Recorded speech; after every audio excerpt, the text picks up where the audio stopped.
தம்பிங்களா, ஒரு பிசினஸ் ஆரம்பிக்கிறீங்க, நிறைய தோல்வியில் இருக்கீங்களா? உங்களுக்கு தான் இந்த வீடியோ. நல்லா கவனிச்சுக்கோங்க. ஒரு பிசினஸ், வாழ்க்கை, படிப்பு, கல்யாணம், எது நீங்க ஆரம்பிச்சாலும் சரி, beginning is the tough time. இப்ப நம்ம படிக்க ஸ்கூலுக்கு போறோம். இப்போ 5th ல இருந்து 6th போறோம், அல்லது 10th முடிச்சுட்டு +1 +2 போறோம், காலேஜுக்கு போறோம். எல்லாம் புக்கெல்லாம் பார்த்தா ஒண்ணுமே புரியாது, ஒரே பயமா இருக்கும், பீதியா இருக்கும், பேதியாகுது. என்னடா அதெல்லாம் இப்படி இருக்குதே அப்படிங்கிற மாதிரி ஒரு பயமா இருக்கும். அது அப்படி இல்லை. அப்ப பயப்படுற நீங்க பாருங்க, ஒரு 3 மாசம் 6 மாசம் கடைசி ஆனுவல் டே அப்ப ஒரு அளவுக்கு ஒரு கிளாரிட்டி கிடைக்கும். இது எப்படி வந்துச்சு?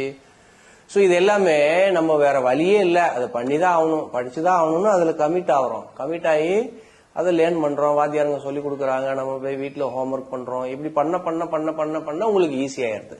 இப்போ இந்த தம்பி கேமரா தம்பி இருக்கு, அப்படி இப்போ கேமரா பார்த்தா நமக்குலாம் போட்டோ எடுக்க வருமா? எல்லாருக்கும் எல்லாம் வரும். ஃபர்ஸ்ட் பயப்படக்கூடாது, பேனிக் ஆகக்கூடாது. சரியா? ஃபெயிலியர்ஸுக்கு மேல ஏறி ஏறி ஏறி ஏறி தான் நம்ம சக்சஸுக்கு போக முடியும். Beginning always tough time, never quitting attitude. அதாவது விட்டு கொடுக்காம நம்ம என்ன பண்ணணும், அதை முயற்சி பண்ணணும். ஃபெயிலியர்ஸை அனுபவம் நினைக்கணும், எக்ஸ்பீரியன்ஸ் நினைச்சுக்கணும். இப்போ கேமரா பிராக்டிஸ்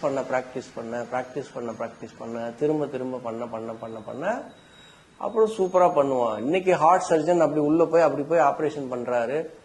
ஃபர்ஸ்ட் ஸ்டார்டிங்ல அவங்க படிக்கும் போது ஸ்டார்டிங் ஆபரேஷன் பண்ண. ஸோ எல்லாருக்கும் இதுதான் ப்ராசஸ். ஸோ பிகினிங்ல வர ஃபெயிலியர்ஸை பார்த்தோ கஷ்டத்தை பார்த்தோ விட்டு கொடுக்காதீங்க.